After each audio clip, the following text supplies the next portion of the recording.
Bom, gente, então a gente faz assim, a gente termina logo a nossa parte de ácidos, que ele fica condensado, né, numa só, mesmo porque o módulo ele divide em capítulos, mas ele acaba fazendo os exercícios condensados, então a gente vai estudar tudo de uma vez, depois a gente vem resolvendo os exercícios, tá bom? Quer dizer, então que para essa semana e para a próxima vocês vão ter muito trabalho, muito exercício para fazer, é bom que vocês desfoquem a cabeça daquilo que não é problema específico de vocês, né?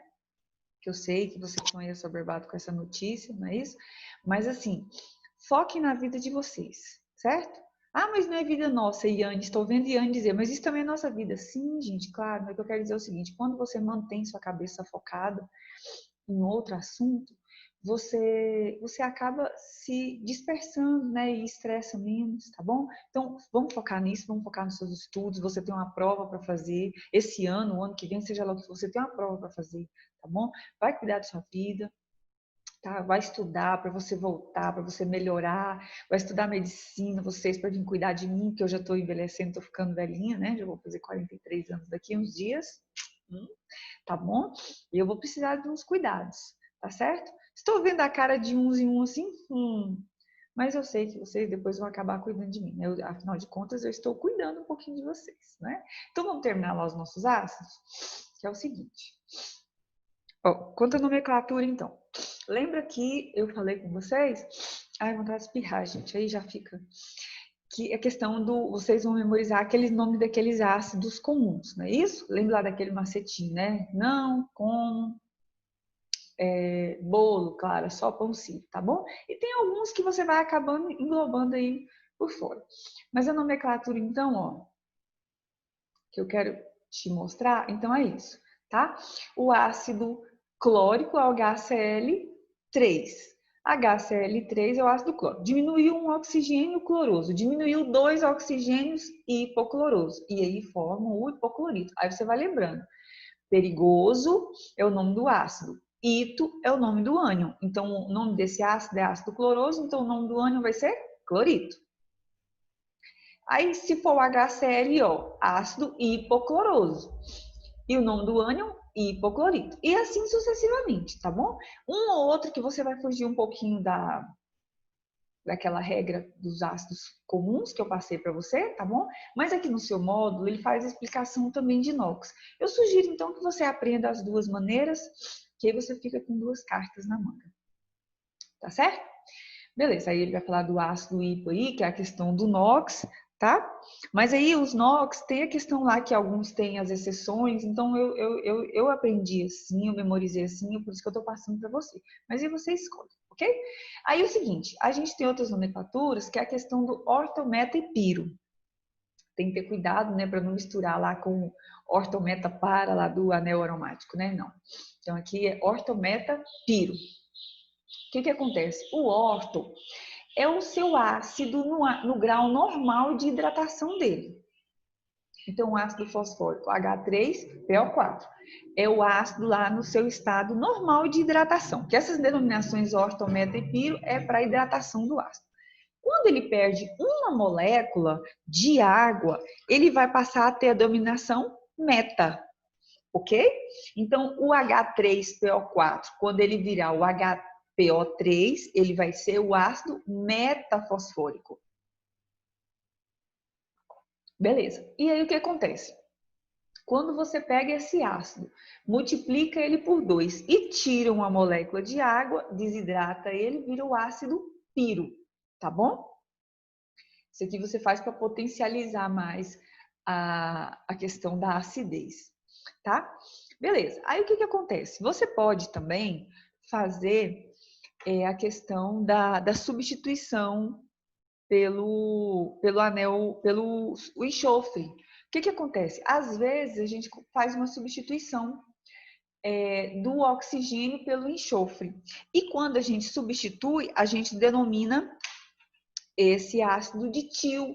Por quê? Porque o nome, né, do enxofre lá em latim, ele vem dessa derivação, tá certo? Então, substituir um oxigênio você chama de tio. Então, aqui, por exemplo, ácido sulfúrico, H2SO4.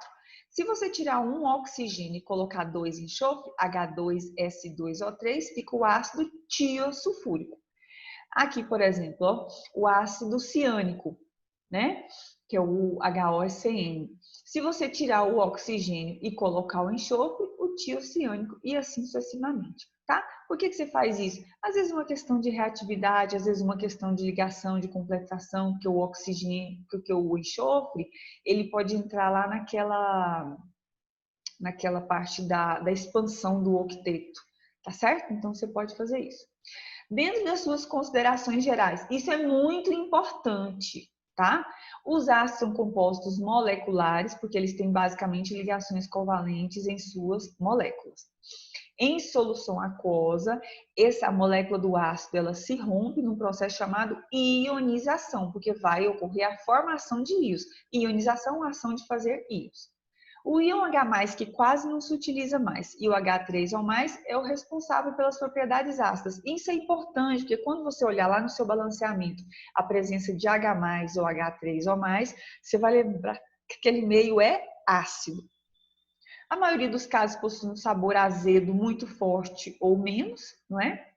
Torna vermelho o papel de tornassol. Lembra aquelas tirinhas que a gente tinha lá no laboratório? Ai, que saudade, nem lembro do laboratório mais. E esse ano a gente tinha planejado tanta coisa, né? Mas é assim mesmo, gente. Tem essa tirinha, não é? Essa tirinha aqui, então, quando ele é ácido, ele fica vermelho o papel de tornassol. Neutralizes são neutralizados pelas bases, ok? Em solução aquosa conduzem corrente elétrica. Eu quero que você acrescente aqui, escreva. Em solução de fenolftaleína, ele é incolor, tá bom? Porque não só o papel de tornassol, como o azul de bromotimol e também a fenolftaleína são 3 indicadores de ácidos, tá certo? Então anota aí. Papel de tornassol, o azul de bromotimol e também a fenolftaleína, ok? Beleza. Pronto, ele colocou mais uma nomenclaturinha para você e vamos ver aqui do próximo. Aqui agora são as bases. As bases são bem mais simples, não é? Resultado, as bases, de acordo com a classificação de Arrhenius, são aquelas substâncias que têm a hidroxila quando na presença de água. São classificadas em monobase de base quanto à presença dessa hidroxila. Aqui nesse caso não tem exceção nenhuma, tá bom? Então aqui monobase, dibase, tribase, tetrabase ou polibase e assim sucessivamente. Quanto à solubilidade, isso aqui é super mega importante. Quais são as bases solúveis? Metais dos alcalinos e o hidróxido de amônio. Muito cuidado com isso, porque muita gente confunde a solubilidade com a força da base, tá? Então, que isso é importante. As solúveis, grupo 1 e o hidróxido de amônio. Parcialmente solúveis. As bases dos metais alcalinos terrosos, elas são pouco solúveis. E insolúveis, o restante, tá certo? Agora, quanto à força, que é o grau de dissociação, que é o número de íons que se dissociam e o número de íons inicial. Ó, aqui eu quero lembrar você que é o seguinte, os ácidos se ionizam por causa da ligação covalente e as bases se dissociam, tá bom? Porque é da ligação iônica, porque as bases são formadas por quem? Metal mais um OH, tá? Quem são as bases fortes? As bases dos metais alcalinos, grupo 1 e grupo 2. Com exceção, ele não colocou aqui, não é? Com exceção do berílio e do magnésio, principalmente o magnésio, que é o que você toma, o hidróxido de magnésio, tá?